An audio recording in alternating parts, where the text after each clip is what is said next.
Hello guys, magandang araw po sa ating lahat. Andito po ako ngayon sa isang properties dito po sa bayan po ng Kuya po.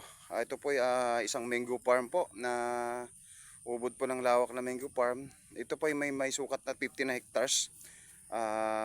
Limang title, buhay pa po yung nakapangalan, clean title po ito. Ayan, ito po yung mango farm po niya, mango trees po na makikita po ninyo. Ayan, tamang-tama pa lang po yung laki ng mangga. Hindi pa po siya matanda, bata pa po. Kung ibig sabihin po, matagal na panahon pa po yung mapapakinabangan po ito. Ito po ay may bilang po siguro ito ng mga more or less po siguro na mga mango trees po na 3,000 pieces po na mangga na puno po. Ayan. Makikita nyo po, ito po yung right of way niya ngayon. Ito po. Nasa 200 meters po hanggang doon po sa Cemented Road, Barangay Cemented. Ito po right of way po niya. At andun po sa kabila yung nakatutok po siya sa Cemented Road sa may kabila po.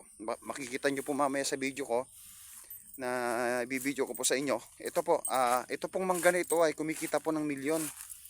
Itong mango farm po na ito. At sari-sari pong fruit bearings pong nakapatanim dito sa property po na ito. Ayan, makikita nyo po yung property po natin. Ganyan po, flat po siya. Flat, may konting rolling lang po. Yun lang po. Ayan. So, ang may-ari po ay buhay pa. Nandito po sa Pilipinas yung asawa po na babae. Siya pong naka-SPA dito.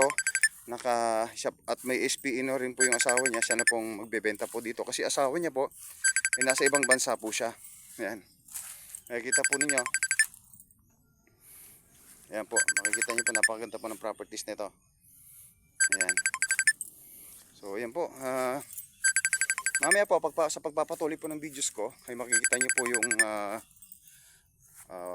harap dun sa kabila na cemented road po. So, yan po. Ayan, napakagandang property po siya.